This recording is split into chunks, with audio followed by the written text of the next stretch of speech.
That's a magic number. Hi Moomers! Today's video is going to be on procrastination and lack of sleep. Now, me being on the internet, procrastination is a massive part of my life, and as you may have guessed, doing this right now is a big part of that procrastination. That's not a negative thing. I love making videos, and I'm sure it will be a big part of my life in the future, but for now it's a lot to do with procrastination.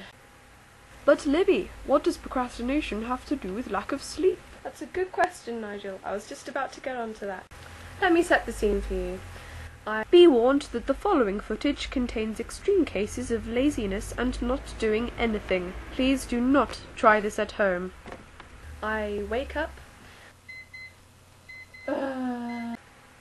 I go to school. I come home. Here's the part where I try and do work and fail miserably. Then I procrastinate, and procrastinate. Then I have tea, and it's 8 o'clock or 7:30 by now, so it's too late for work, so I go on YouTube, I browse Tumblr for a few hours, and then I finally decide to go to sleep, and I start worrying about life and what a failure of a person I am, and oh my gosh, why didn't I do that essay that's in for tomorrow? About 2 hours later, or 1 depending on how much procrastination I've been doing at the time, I will go to sleep because of pure exhaustion, and the whole ugly cycle will start again.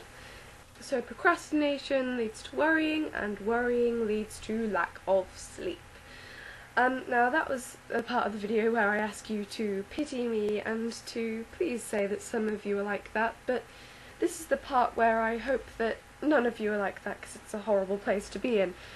And I would like to give you some tips to help you not to get into that cycle. If you are in it, then to get yourself out of it, which is what I'm trying to do now. So step 1 is to reward yourself. Make sure you have a reward system for your work, so whether it's watching a YouTube video or eating sweets or watching a bit of a film or reading a page of a book that you really like, even watching an episode of a series that you like, it's good to reward yourself and spur yourself on. Step 2. Focus on the amount of work and not the time. Usually people say, after 15 minutes I will have a bag of crisps or go and have a cup of tea.